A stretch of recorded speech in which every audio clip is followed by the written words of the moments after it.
Okay.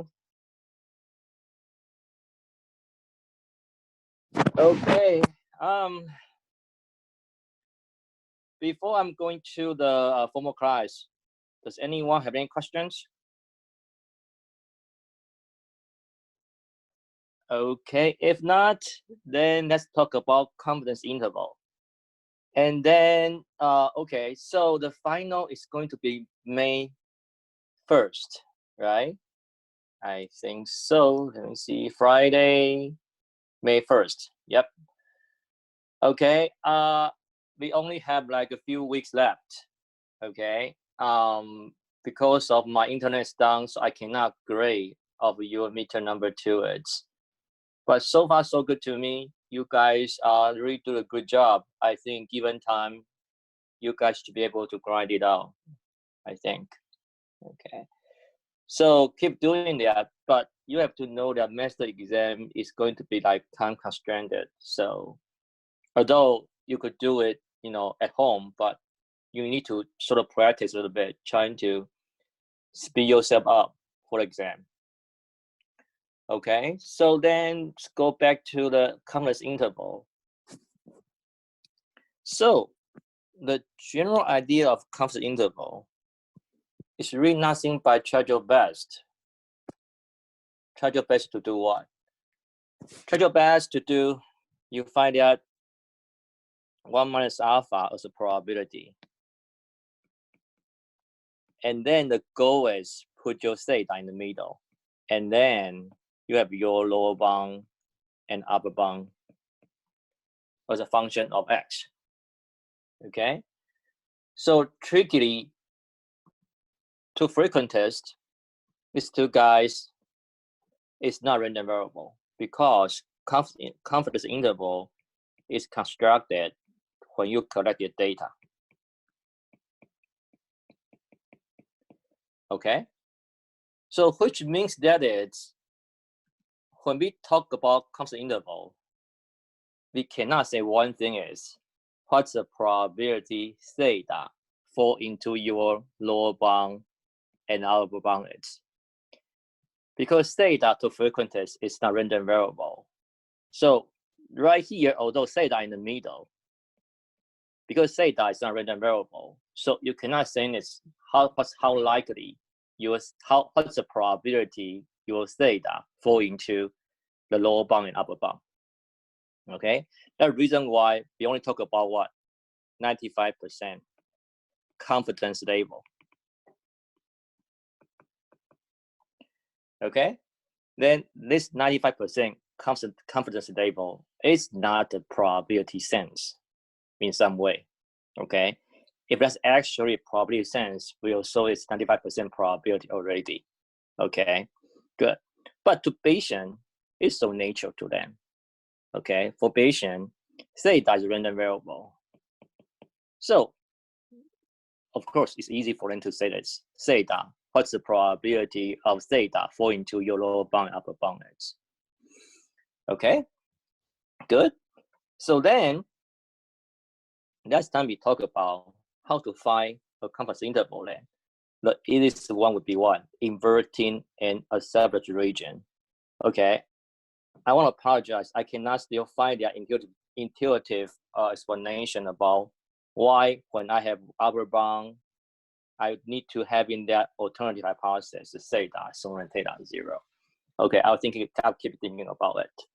Okay, by any means, it's most of the time we are using two-sided testing, then inverting the accepted region.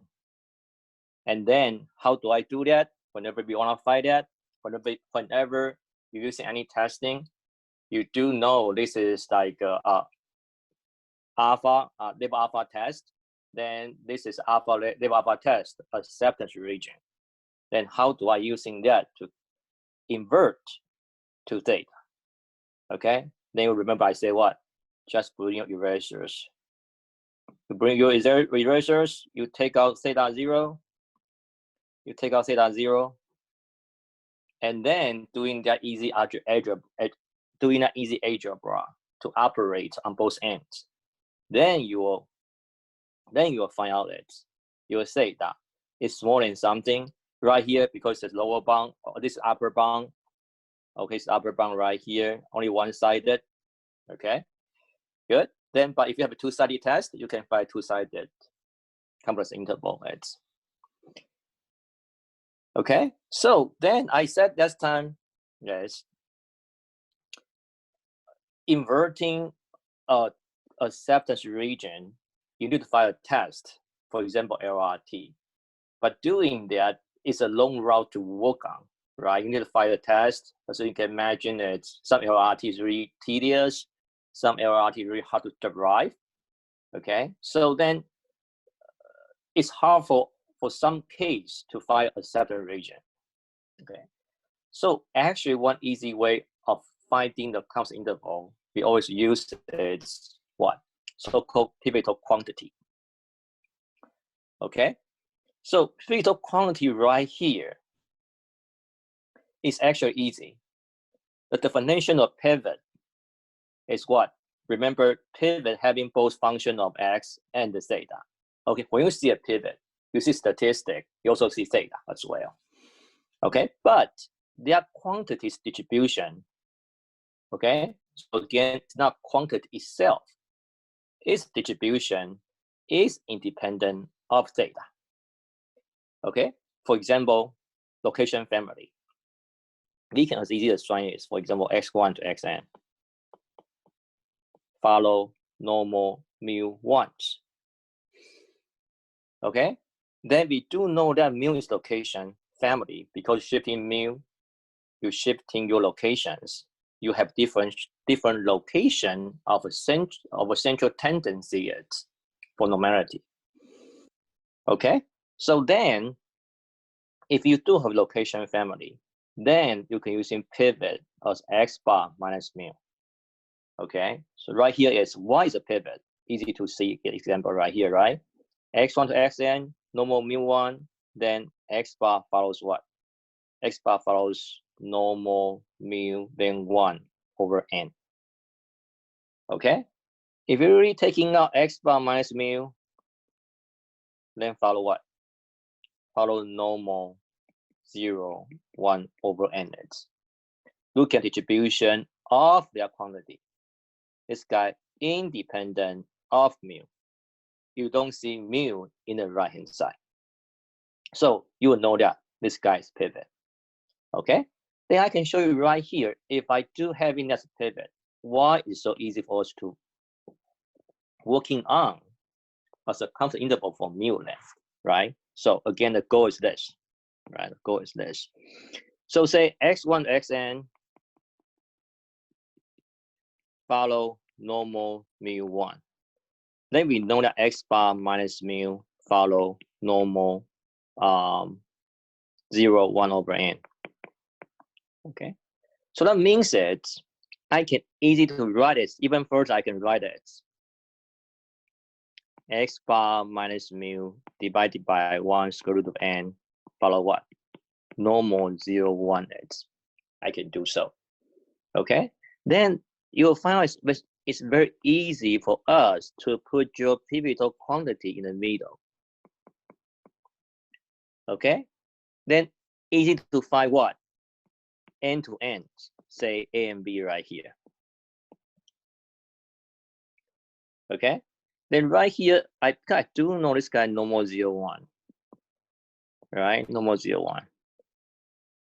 To satisfy the left-hand side probability 1 minus alpha, that means from n to n, from A to B. Inside probability right here is what? 1 minus alpha x. Okay, so that means it's very easy for you to choosing what A is and what B is. One easy way of doing that is what? I can choose in this guy is Z alpha over 2. Okay, left-hand side probability alpha over 2. And then right-hand side probability also alpha over 2 as well. That means by quantum notation, B would be what? Z 1 minus alpha over 2x. Okay, so that means, well, you can choose in this guy right here as a minus. How about I do that? That may be easier because it's symmetric. as a minus z 1 minus alpha over 2 as well. So that means if you do a pivot and then using that pivotal quantity, it's easy for you to operate what's end-to-end is. You will know that because of the pivotal quantity follow normality, you could write end-to-end quantile. And by doing so, you just do that easy operation to put mu in the central. Okay, how do I do that? You move this guy here, move this guy here, and move your x bar here, and move your x bar here. Eventually, it's, I think, x bar minus z 1 minus alpha over 2, then 1 over n, then x bar plus z 1 minus alpha over 2, 1 over square root of nx. Okay, then I finish. You do find your lower bound and the upper bound. Then probability equals to 1 minus alpha. Then you find your 1 minus alpha confidence interval for mu. Okay, so then what if I do have what? I do have scale family then. Scale family right here. Okay, again, a famous scale family is what? I do have my x1 to xn. Okay, right here is normal, then say 1, and then sigma squared. It's 0, maybe easier, 0 sigma squared. Okay, so I put here. So I said, for that scale family, I could have x1 to xn follow normal, then 0 sigma squared. Okay, then how do I know x bar divided by sigma right here is going to be a pivot? Okay, again, easy, right? So you'll see it's x bar follow, it's not x bar n, I don't use that quite often, let's do x bar. X bar right here, again, it's normal, then what? 0, then sigma squared divided by n. Okay, then your x bar divided by sigma squared is going to follow, again, normal, then 1 over nx. Okay, good. So again, it's this guy distribution independent of sigma squared. Do I make any mistake? I do. So I think you don't have sigma squared right here. You divide it by sigma. Then you have that normal 0, 1 over n independent of sigma squared. So that means right hand side right here independent of sigma squared. So that means that make that left hand side x bar divided by sigma is a pivot. Okay, so later on you will see that it's this pivot, although it's actually pivot, but it's not actually useful in the situation deriving the sigma squared confidence interval. We'll talk about that later on. What is the better choice is in this case? Okay, so then if you do have location scale, for example, if you x1 to xn, actually follow normal then mu sigma squared, then that guy right there, you'll find out a pivot. Not surprising to see that is this guy right here. X bar minus mu divided by sigma squared is a pivot. Okay, good. So let's do case by case then. Okay, I think I basically showed you right here's example about x1 to xn, ID, mu sigma squared. But right now it's, I said if sigma squared is known quantity, I'm using 1 in an example. Okay, then you would know that it's x bar minus mu, right, divided by sigma squared by n. I'm using 1 in the example, right, in the panel, left hand side right here. I'm using 1 right here. Okay, so if say it's actually mu, then you would know that this guy is follow normal 0, 1. Okay, this guy independent of mu. So you know that x bar minus mu divided by sigma squared divided by root n. Then it's a pivot. So it's easy for you to say, write down A to B, N to N using normal 0, 1's quantile. A to B. Okay. Then after that, you're doing easy operation. Put mu in the central. You will see this guy, lower bound. This guy, upper bound. Is your 95% comes interval for mu. Okay, good. So, question: what if mu unknown? Okay, looking at this, right here, assuming assume mu is known quantity. Right here. Okay, so you can write your N to N, A to B. What if your sigma squared is unknown? What pivot we could use to calculate the confidence interval for mu? Not surprising. What is the pivot? It's actual what? X bar minus mu divided by, if we don't know it, we estimate it. So we are statisticians, we do that all the time. If we don't know it, we estimate it. If I'm using sample variation, say right here, equals to 1 over n, then summation I from 1 to n, then xi minus x bar, then square. If I use that to estimate sigma squared, then I plug in s to replacing sigma. Then what this guy follows then? Distribution. You should know this guy is t distribution, then n greater than n minus 1. Right? Method number 1, I think. Okay? So then you find distribution of that quantity is independent of what? Independent of mu. So I would know that this quantity is a pivotal quantity. And if you know that distribution, then it's easy for you to what? Write n to n.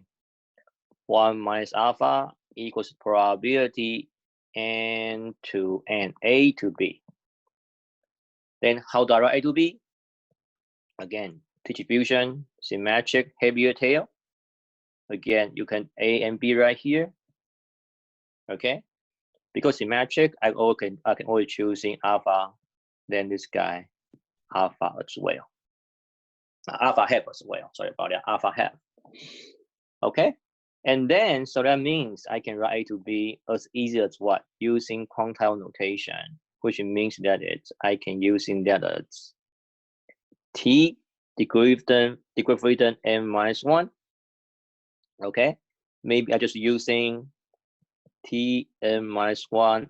Pardon me, just using I want alpha over 2, but I want to minus because of symmetric, right? Quantile to quantile. Okay, so then I can write down as a minus n minus 1, 1 minus alpha over 2. This guy t n minus 1, then oh sorry about 1 minus alpha over 2 as well. Okay, quantile to quantile of t distribution. Then the next one is what? Shouldn't be difficult. Just try your best to put mu in the central, and then to find your lower bound and upper bound. Nothing but moving around things, moving around. Okay, eventually become, I think it's going to be x bar.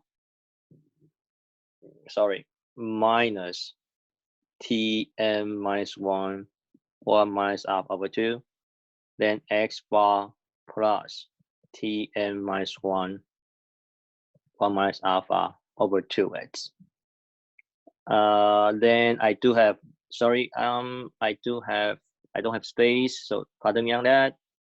I do have need to have this guy as x times this guy, then mu, then x bar, then plus t n minus 1, 1 minus alpha over 2, then times x divided by nx. Okay, so just operation about your numerator and denominator. Moving around, you will see that. Okay, shouldn't be hard for you. Okay, but I do want to ask you one thing to think about. This is confidence interval formula. Whenever or given that your theta square is unknown. Okay, this one also confidence interval formula. Given that theta is known, okay, both confidence intervals have the same 1 minus alpha confidence level. Okay, here comes my questions. If I say this is lower bound x bar, say this guy lower bound 2, for example, 2, okay, that means my second choice is this guy is my lower bound 1. You follow me? Left hand side, if I call this guy, lower bound 1, this guy, lower bound 2. Give a best guess. Which one is going to be smaller? Which means that it's, if I do have mu in the central somehow, one is interval 1, one is interval 2. Okay, I didn't say which one is which. I said that's 2 intervals. Both have 95% confidence.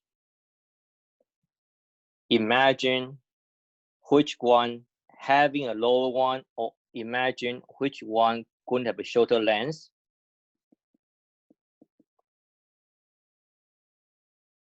The answer is this guy would have a shorter length. Why? Okay, of course you can say I can definitely compare about what value of the quantile of these normal 0, 1 and then t distribution. Yeah, you could do so. But common sense is that because you estimate the sigma here, as long as you estimate, you bring extra variation into estimation. So extra estimation means what? More uncertainty. More uncertainty means what? You have less precise intervals. This guy is called less precise intervals. Okay, good. That means you are using bigger area to cover the same confidence. Okay, good. So hopefully you get the idea why the second one would having that wider intervals to cover mu. Okay, good. So let's move on to scale family, and we can go back to normality later on to see that why I said in terms of scale using x bar is not actually a good idea. Okay, so say right now it's x1 is a random sample. Question? Okay, yes. Tianhao? Professor, can you hear me? Yes. Yeah. We'll talk about the length of the interval. Do you mean like just give one sample and give any sample, this width is uniformly narrower, or do you mean what do you mean by What do you mean by uniformly narrower? Because the in this particular case, like for L2, right, sorry. Right. You could actually compare quantile, right? Oh, not really. Sorry about that. You do also have this guy right here. Yeah, I have S, which is which is defined by the sample, right? So it can vary. Right. So I think which able to let me imagine that I think we able to prove somehow, but not just straightforward. But we can definitely use an example to prove it. I can give an n and a given data, and you'll see that we can also do simulation as well. That means you can generate your x1 to xn based on some mu and sigma square. Yeah. And then we can see the difference. But I can guarantee you that the second one going to be wider. So again, what do you mean by wider? So is Wider it means that it's wider means that you have sorry. Wider. Yeah, I mean wider is the expectation somehow is wider, or it's always wider no matter what sample you have. I think both actually. But expected value we'll talk about that. Expected value was much easier to prove compared to the sample wise. But I think based on the same sample, even though you might imagine some randomness happening, but my intuitive told me that you still, even by sample itself, you still got wider confidence interval. Okay, yeah. I don't. You're not confident? No, I'm totally no. I've considered this question once in 62 when that professor talked about this interval thing, and I also did simulation because they are both exact 95% confidence interval, and both like 95% of the samples following. Yes. Yeah, they're both exact. So I mean, in my opinion, I think their width somehow makes no sense because one thing depends on the sample. Another thing, just they are both exact 95%. So somehow they should be like, even though you take the expectation, they should be somehow the same. That's my opinion. Right. And yes. maybe you can. The point is that so I mean, again, if you take expectation, then it's easier to compare with both because you can actually deriving the expectation of the length of interval, right? Deriving expectation is easier to compare with. I'm trying to argue one thing is, if you really do simulation, okay, say if you know about mu and sigma square and you simulate the data, and then one interval is based on sigma square, is known, right? You know what you simulated. Yes. Okay. The other one you estimated, plug in S, then using T to do approximation. Yeah. Okay. I'm saying approximation, not about that. I should be more specific. You are using the second intervals to do construction of the constant interval. Yes. I'm asking it, when you do simulation, do you see any intervals? The first one is actually have a shorter length, actually have a wider length compared to the second one. Do you see that? I forgot about that. I don't think it's somehow always smaller or bigger. I think it's just we can talk about it after this. Maybe we can do something. I will show you. But again, it's the second one have randomness. So I guess, but let's see. I will show you what happens, and then we could talk about whether or not per sample, whether or not any chance the second one actually have a shorter length compared to the first one. Yes. Okay. Okay. Good. Okay. Yeah. Thank you. Mm-hmm. Okay. Good. So the second example about the constant interval using pivot quantities scale family. Right here, I'm taking exponential theta. Okay. Then right now it's okay. So using x bar right here. Well, x bar right here is good example, but not to normality, I think. Okay. Okay. So right now we could show that it's quantity right here, 2n x bar. Actually, it would be easier to show this guy as 2n. So let me put it right here. So we say that it's quantile 2n x bar. Actually, it's much easier to say 2 summation xi divided by theta. Okay, so right here it's xi follow exponential theta, right? Exponential theta. Okay, Then I think we do multiple times already. Summation xi follow what? Gamma. Gamma what? Gamma n theta, right? Okay. So xi follow exponential theta, then summation xi follow gamma n theta.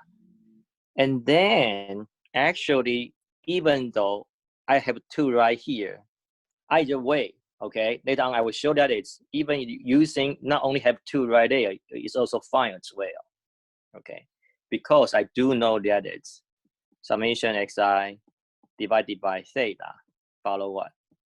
Follow gamma, then n1x.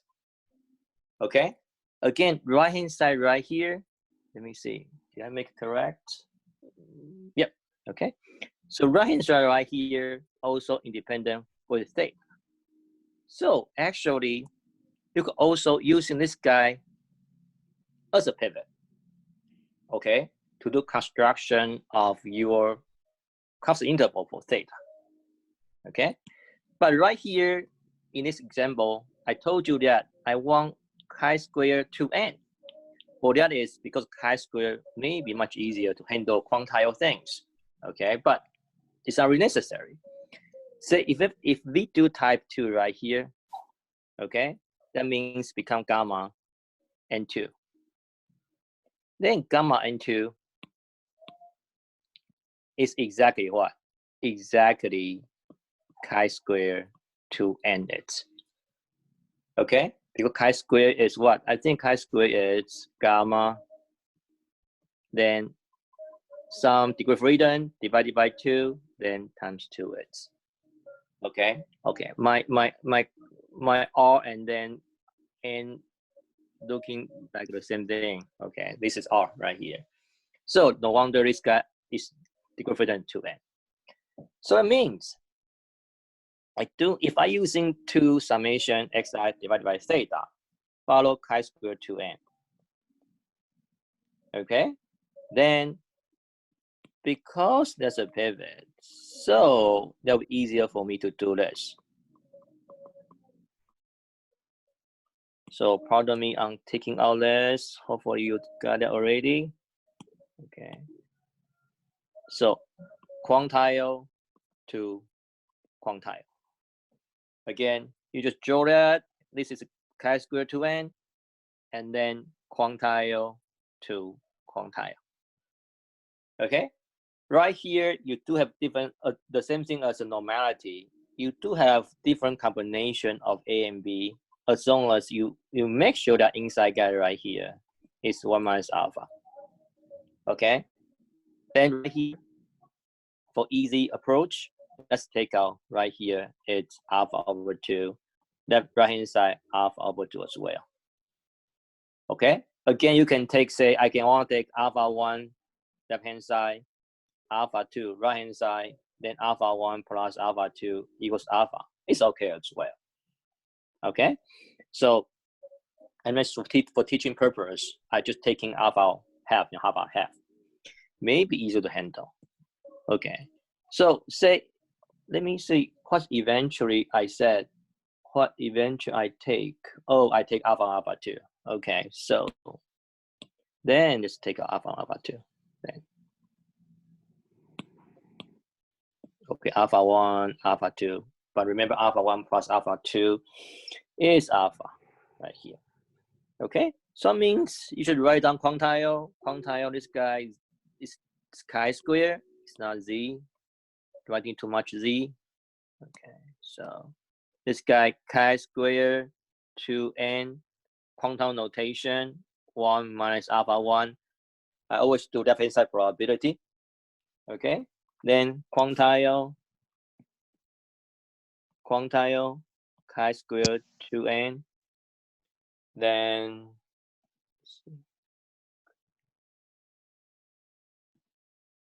hold on a bit. Okay, sorry about it. So then quantile to n, then left hand side probability 1. Okay, sorry, this guy is not 1 minus alpha. This guy left hand side only alpha 1. This guy 1 minus alpha 2. Okay, so it means from quantile to n, then alpha 1, then 2 summation xi, then theta to quantile to n, then 1 minus alpha 2, right here. Okay, see how easy that is to put your theta in the middle, right? You just flip. When you flip, you put your 2 summation xi become denominator, then theta become your numerator. You got theta in the central, and you do that, then don't forget about one thing is, because you're flipping in your central quantity, you're flipping right here. Then what happens? You flip. Your bigger one actually becomes smaller one. Don't forget about it. Your smaller one become bigger one. Okay? The reason I want to do flipping is what? So easy to put theta in the middle. You just multiply this side and this side, become the final answer is this.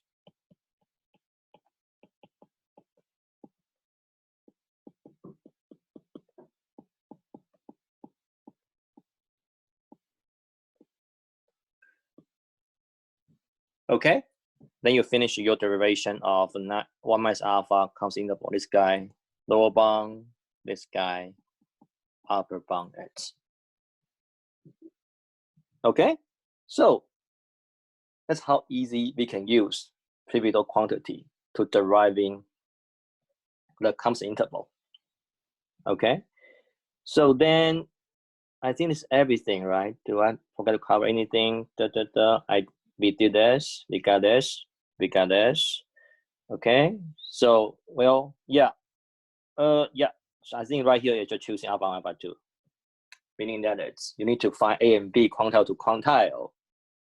Make sure that the confidence is 1 minus alpha. That means the middle part is alpha. Okay, then again, going back to we talk about it. Okay. If we have different choices, then how do we actually prefer one of them then? So that means we actually would deriving expected length. Okay, although I said lower bound and upper bound is not random variable, but it's actually frequency thinking. So why do we call them frequencies? Right here really is I say something about why do we call frequencies. So Bayesian call frequencies because frequencies using one sample to do inference. X1 to xn, actually we're using little x1 to little xn to do inference. And then Bayesian left about it. And then, left about one thing is, okay, let me finish. So frequencies using one sample to do inference. And then tell people that if you have a chance to collect it, a lot of repeated samples, then your inference will satisfy as a claimed. For example, right here, 95% comes interval, like I said it. Okay, that's my education back into undergraduate. Okay, my teacher told me that whenever you're collecting your sample, you got your lower bound and the upper bound. Okay, you either cover your theta or not. It's actually 1 or 0 things. Okay, hence there is no probability to cover theta. Okay, but you can imagine one thing is, if you do have a chance to collect it multiple samples, then that multiple samples will told you that you have 95% of your 95% of your repeated samples is going to cover theta. Okay, and then Bayesian left about it, saying it's, hey, you don't even have multiple samples. Okay, hence they call them as a frequentist. okay, because they only imagine if I have multiple samples. Okay, good. Okay. I want to say one thing is, although I'm joking around about like Bayesian and frequentist, I'm not actually against one of them. So I'm not Bayesian, but I'm also not living a frequentist as well. So, okay, I want to make it clear. So, unfortunately, we don't have time to talk about Bayesian influence. Okay, if we have a chance, I do want to talk about why some Bayesian influences is actually more intuitive than frequentist. Okay, and you actually would like it, I think. Okay, good. So then, this example is saying is, okay, I said you can choosing alpha 1, alpha 2, or you could choose half alpha and then to become alpha 2. Okay, then really it also means that you have different options to choosing your intervals, right? Again, it's constant interval is not unique. Okay, you can always choosing lower bound to upper bound as long as the middle part of the distribution is of minus alpha, it's okay. Like this guy right here, you could choosing alpha 1, alpha 2 as half of alpha. You could also choosing alpha 1, alpha 2. As long as alpha 1, alpha 2 satisfy alpha 1 plus alpha 2 is alpha.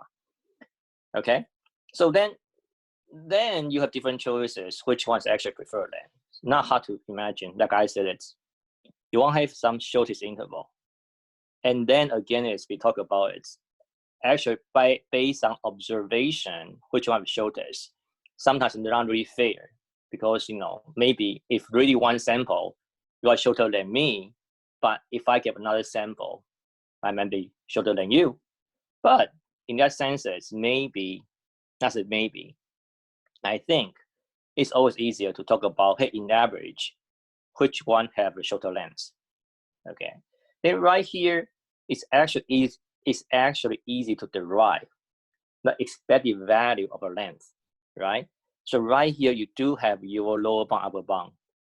Let me see, right? Either way, right here, right? I said you do have in that lower bound, upper bound right here. Okay, maybe I just point out, sorry about that. Hope you follow my pen. So this guy right here is the lower bound, upper bound, right? Then by length, really nothing but you're taking your upper bound minus lower bound x, right? As a length of an interval. Then you take expected value. And then only thing random. Say if really have a chance to do repeated collecting of samples, only thing random inside guy is x bar. And then in this example, it's linear, so you can just do like 2n expected x bar, then divided by a, minus 2n expected value x bar divided by b. Okay, so it's not surprising to see right here, well, x bar is not really good expected value to derive because I like that summation xi beta right here, right? For example, if I do that, I would say the length of 2 summation xi divided by chi-squared 2n alpha 1 minus summation xi chi-squared 2n 1 minus alpha 2 right here. Right, this is my length of the interval. Then I take expected value on that. So I can derive in the expected length of constant interval. Then this is nothing but 2 expected value summation xi. Then divided by chi-squared 2n alpha 1 minus 2 expected value summation xi chi-squared 2n 1 minus alpha 2x. The reason I say this is easier to see is because I do know summation xi follow what? Gamma n theta. Okay? Summation xi follow gamma n theta. The mean of that is nothing but 2n theta. Okay? So, I mean, I should say n theta. 2 is right here. 2 is right here. So, expected summation xi should be n theta. Then minus 2, this alpha 1. Again, 2 expected summation xi is n theta as well. Chi-squared 2n almost alpha 2. Okay, So that means this coming down to their answer right here. It's right here, right? 2, 1 theta, 2, 1 theta. Then this is A, then this is B. It's in the right hand side right here. 1 minus A minus 1 minus B. Okay. Then if you want to minimize the length of the confidence interval, then you really just choosing A and B to minimize it, right? So equivalently, it's you're choosing alpha 1, alpha 2, right? So right here is imagine right here, right? Imagine right here. Imagine right here. Okay? You're shifting your alpha 1, shifting your quantile, and then you're choosing different alpha 1 means different shifting of quantile. You change alpha 2, also shifting of the quantile of B as well. Okay? Then eventually you can actually deriving which A and B or which alpha and alpha 2 actually minimize the expected length. Okay? So example right here.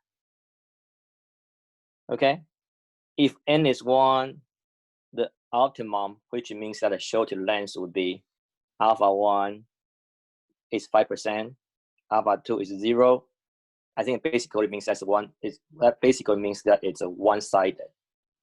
Okay? So if n is 10, the optimum would be alpha 1 is 4.4%, alpha 2 is 0.006. If n is 20, optima become alpha 1 0.04, alpha 2 0.01. Let me ask you one thing. Did you see the pattern? Did you see the pattern of choosing alpha 1, alpha 2 as optimum? The pattern is what? This guy closer and closer to 0.025. This guy get closer to 0.025 as well. Okay? That means what? That means when n close to infinity, the distribution more and more like symmetric, eventually more and more like a normality. Then the shortest length of interval actually choosing alpha 1 and alpha 2 as a half of alpha x. Okay? But again, it's just n goes to infinity. Okay? But under finite n, not necessary. Okay? We don't need to derive it. Okay? Good. So another example of scale family, like I said, going back to this, I said if it's normality, I might not use x bar divided by sigma. Although I could, we can try, and you will find out your constant interval is going to a little bit weird. Okay, let me tell you why it would become a little bit weird. Okay, good. So if x1 is random sample from size n from normal mu sigma square, pay attention to whether or not which one unknown or which one is unknown. Right now we are doing the 1 minus alpha constant interval for sigma square. Of course, sigma square is unknown, but does mu known? Okay, so then right here, if I say mu is unknown, okay, and then the pivot is going to be this guy right here is a pivot. Okay, so then I'm not going to say there so many times already. We are at the end of the semester.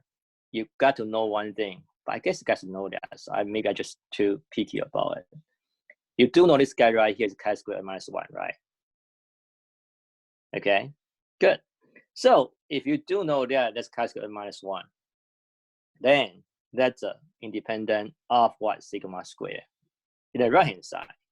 So that make n minus 1 times s squared divided by sigma square is a pivot, or is a pivotal quantity. Okay, then if you know that, how to do that then, right? Let me go to here. Okay, so if you know that, that means again it's we're doing this multiple number of times already. Okay, again it's if I do know n minus 1 x squared divided by sigma squared is a pivotal quantity or is a pivot. Also know that this guy follow chi-squared n minus 1. That means I could write again it's quantile to quantile, A to B. I could write directly, so I'm going to write multiple times already. So let me do that. So let me do, okay, maybe again, it's ugly. So I don't want to be symmetric. I do know chi-squared is not symmetric. Again, I'm going to choosing left-hand side alpha 1, right-hand side alpha 2. Okay, so that means left-hand side alpha 1, chi-squared, n minus 1 equal freedom, left-hand side alpha 2. Okay, from A to B. Okay, from quantile to quantile. Okay, then try in the middle, right? That's what I said. It's, hey, that's eventually lower bound, upper bound. It's, and how do we get there? Again, we are flipping. Okay, so we flip, then sigma square, then n minus 1 x squared. Okay, again flipping, you need to do that as larger one become smaller one become larger one. Okay, by doing so, that's so easy to put sigma squared in the middle, then n minus 1 x squared times chi-squared n minus 1 minus alpha 2, then n minus 1 x squared, then chi-squared n minus 1 minus alpha, alpha 1. I'm moving too quick. Alpha 1 heads. Then you find your lower bound and upper bound. Easy, right? Hopefully. Okay. So let me do several comments. Okay. Let me see if I want to do that right here. Mu is unknown. So if I redo that, could I do, let me see. I want to talk about saying this, why I don't like using x bar divided by sigma. Let me see if I can write that. If mu is unknown, no, I just want to do mu known is much easier for me. Let's go back to this. Sorry about that. Go back to the slides. Okay. So this guy right here,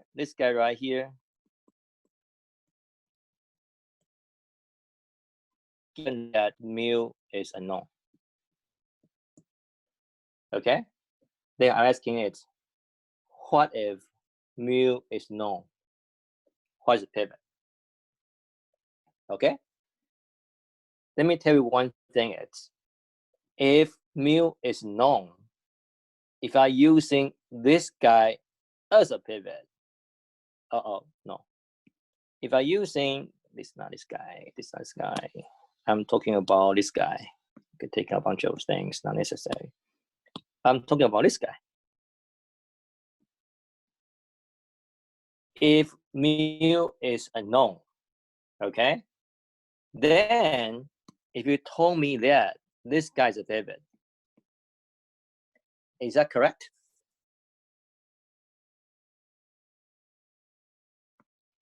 To tell you the truth, I think there's nothing wrong with that. Okay, so right here it's even though mu, I do know mu, if I still using this guy to estimate sigma squared, I think nothing wrong with that, except that you sacrifice something. Okay, which means that it's, if mu is known, I could pretend I don't know that. This guy was still consistent, I think. So then using this guy as a pivot, I mean, it's nothing wrong. But the point is, maybe that is not really the optimal options you want to go with. to me that is, if you do know what mu is, you might want to think about using another quantity, either divided by n or divided by n minus 1. I think either way is, I think divided by n is possible. I like it because you don't lose degree of freedom. Okay, then to estimate sigma squared, then which means that it's, as long as you use this quantity right here, then you times n sigma squared, or actually this guy, I like it better, saying xi minus mu then square. I like that better than writing n times sigma squared hat, because writing so would be easier for me to know that what that actually follows, which means that it's, I like this guy right here, because this guy is easier for me to look at it, and I would know what distribution that is. I really said it before. You might remember that. You may be not, but it's okay. I can say it again. What this guy follows?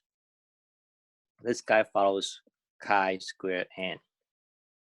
Because you do not lose your degree of freedom, so this guy is chi squared n, not chi squared n minus 1, compared to previous guy right here.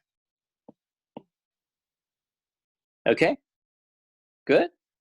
So how do I show that then?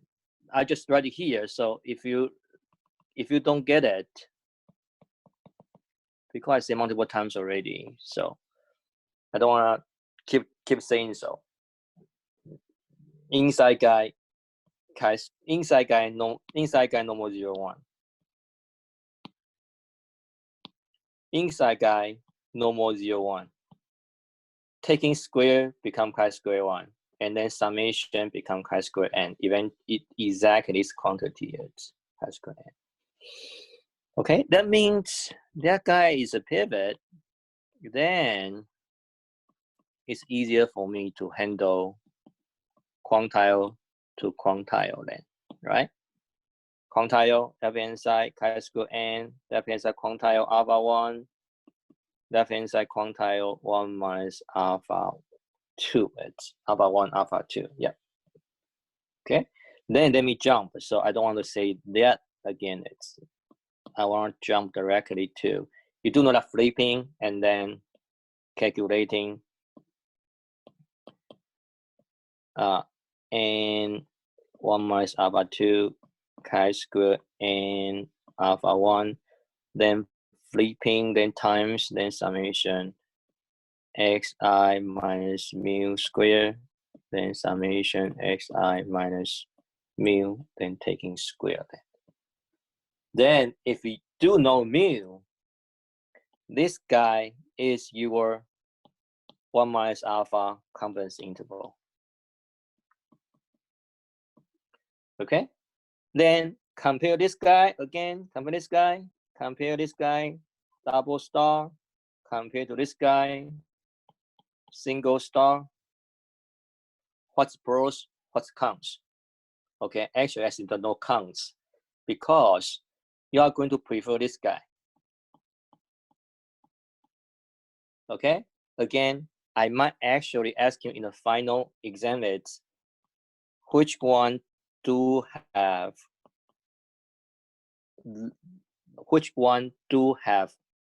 length of interval in the sense of expected value.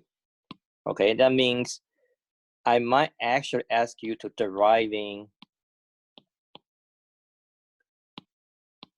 again, it's expected value. I have the second guy right here, second guy right here, second guy right here. Okay, and that might also asking you to deriving the first guy, right? This guy second guy, this guy first guy. Okay, I might actually ask you this guy and this guy, then compare which one actually have a shorter expected length of confidence interval. They both are larger questions or logical questions in a final exam. Okay, it shouldn't be difficult. Good. So let me go back to that saying it. Hey, why if I said this? If I actually use this guy right here, okay, I said, because I told you scale family, x bar divided by sigma, follow normal 0, 1, follow normal normality is. And then I'm going to tell you why I don't like it. Since although it's valid, I just don't like it. The reason for that is, okay, again, x bar divided by sigma right here, normal 0, 1 over n, independent by sigma squared. So it's a pivot, okay? Which means that it's 1 minus alpha, again, I can write it here. And then I do know x bar divided by sigma divided by 1 over square root of n right here, right? So then me write down just directly putting sigma square in the denominator, okay? That means that guy is normal 0, 1. You do know this guy is normal 0, 1, okay? So then that's a pivot. Nothing wrong. So far, so good. Because I do know it's normal 0, 1, so then I can write down this is a minus 1 minus half, bigger than, then z 1 minus and half right here. Okay, because this guy normal 0, 1, so I can write quantile to quantile, a to b. Okay, then you will find out it. Okay, then because sigma square is in the denominator, so I can flip. Before flipping, maybe you want to do it, I can times root n in both ends. So let me do that, root n. So I want space, so let me, hopefully it's not bother you. I take something out from here. Okay, pardon me on that. Pardon me on that. So taking out here. I do want to have bigger space to show you I don't like it. So let's put it here. It's a star right here. Star right here. Okay, you're working on that operation. So minus z alpha sigma bigger than z 1 minus alpha 2 times root n, right? Times root n, I think. Make sure that, no, it's not actually 1 over n flip, right? So sigma flip, then times x bar. So let me move a little bit quicker. So flip, then times x bar, become x bar, then minus alpha over 2, then flip, bigger becomes smaller, small become bigger. So let me using some lousy notations for now. Okay, flipping times, so x bar, then minus z 1 minus alpha over 2, 1 over n. Okay, so look at this. Look at this. Statistical speaking, this guy also a 95% 1 minus alpha constant interval for sigma. Okay, good. So then one possible things would happen is what? Why I don't like it? Okay, you wanna talk about your constant interval for sigma square. Okay, so people would imagine that is, hey, okay, if I want to have a sigma square, I taking square right here. Then this guy becomes square. This guy becomes square. Do I do the right thing? The answer is no. Why is no? Because your X bar right here could become a negative value when you collect a sample. If your X bar is actually negative when collecting a sample, then when you're trying to say, well, if I want to argue that my confidence interval is for sigma or sigma squared, maybe for sigma, okay, let's say it's for sigma. If you're actually having that for sigma, then if it turns out to be your X bar is smaller than 0, and then I don't think you will say your 95% confidence interval for sigma is from -1 to 2, right? Because we do know that sigma is going to be negative value. Okay, good. Then what should we do then? If we, okay, I don't like it again because they negative value. But say if you want to do it, say it's the value approach, right? It's nothing wrong with that. Then what people normally would do is this. If you do have something out of bounds about your sigma, then just taking that to become 0 then. In the left-hand side.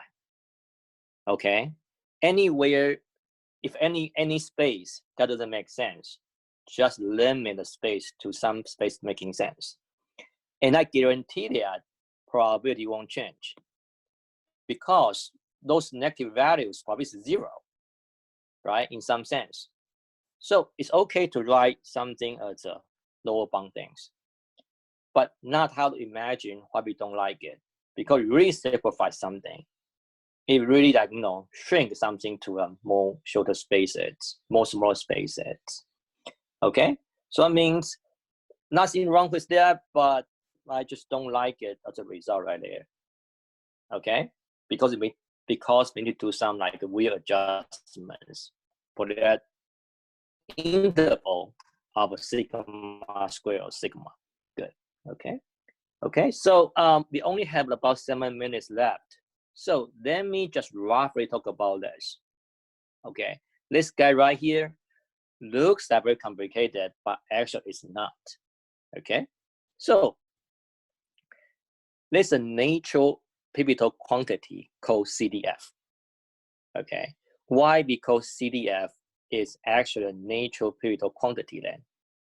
Let me remind you one thing. It's if I do have x1 to xn follow some distribution PDF. If I have x1, xn having some PDF. Okay.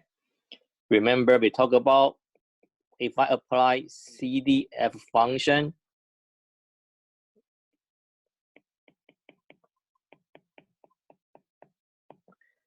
if I do apply CDF function on x1 to xn, what does this guy follows? Remember that? This guy follows normal 0, 1. Okay? I will leave it to you to looking back to the maybe the first or second class, okay, to see how we deriving that fx1 as a uniform 0, 1. Okay.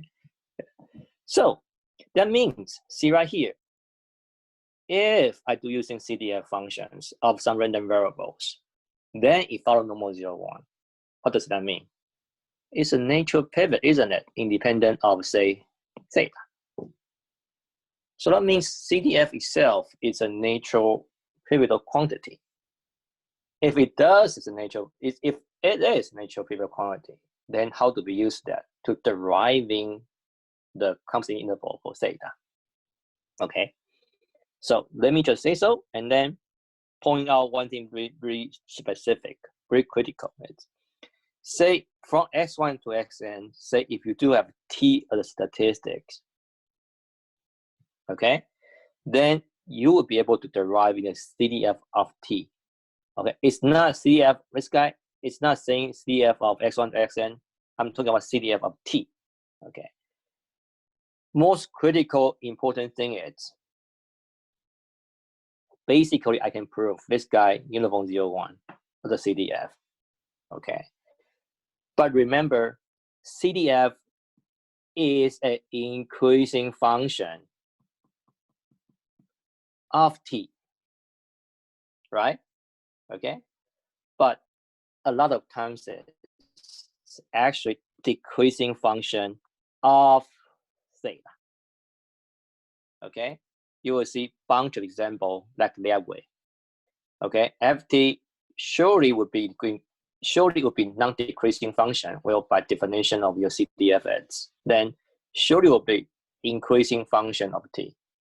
And then if you look at bunch of CDF, it's actually decreasing function of theta. So that means in this class, you've been hearing me talking about so many things about increasing function, decreasing function, quadratic function. Do pay attention to why I say so. It's an increasing function of what? Okay, increasing function of t or increasing function of theta. You need to pay attention to that.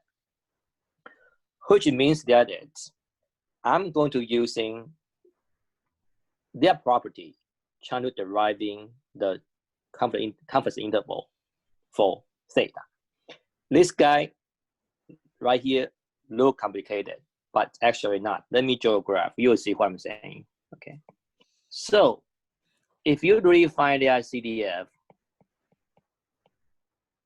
as a decreasing function of theta, that means decreasing function of theta right here. Okay. Because CDF itself follow uniform 0, 1. So that means it's really easy for you to write down A and B quantile to quantile, which means that I write it here. I will talk about it next time because it's important. And now how much 3 minutes left. So that means if you do having their CDF follow uniform 0, 1,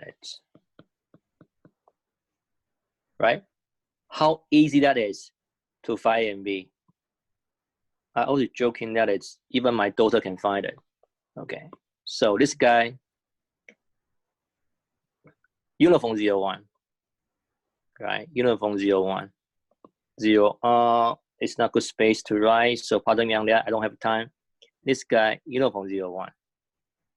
Okay, then this is a PDF, right? And then I always talk about right here and right here, right? Left hand side, alpha 1. Okay, alpha 1.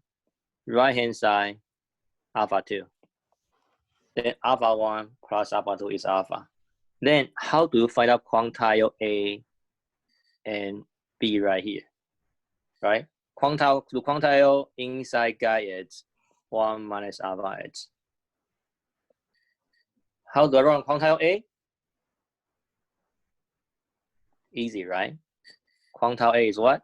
Quantile A is alpha 1 h. Making sense? A is alpha 1 right here. Left hand side. How about B then? Also easy. It's 1 minus alpha 2. 1 minus alpha 2. Do you see that? If not, we can talk about it next time. And then only 1 minute left, which means that is this guy alpha 1, this guy alpha 2. Okay? Then that guy is decreasing function of theta. Okay?